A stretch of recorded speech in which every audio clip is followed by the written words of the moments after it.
手把手祷告手，这样子的路口，我们有走过几次？我们会不会觉得这样的路口比较方便，还是不方便呢？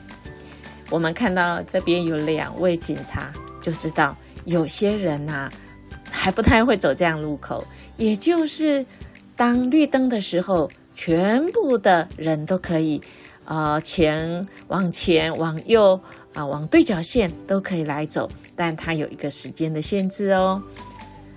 不会走的人就会被警察纠正那还有我当场看到有一个人是闯红灯的那个警察就说不行哦真的是饶了他，没有开罚单。所以音乐牧师有在想，如果这个警察没有在那里我们会闯红灯吗？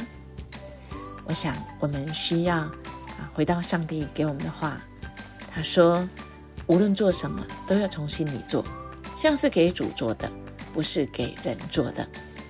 在路上不管开车走路或者是做任何大小的事情，如果我们有这样子的心志，我们真的会有不一样的结果。我们当然心态也会不一样哦。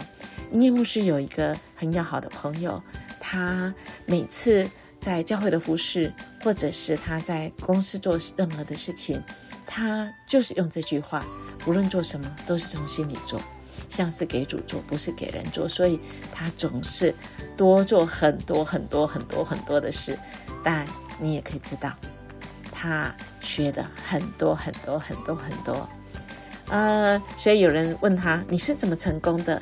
他说我就是这个心志，无论做什么都是要从心里做，像是给主做的一样，好不好？我们来感恩，今天我有在哪一些方面努力为主而做呢？也恳求主，有一件事很难为主而做求主来帮助我们。家庭也是，我们有共同经历跟家人一起为主做什么事的那个经验吗？手牵手，基督的手。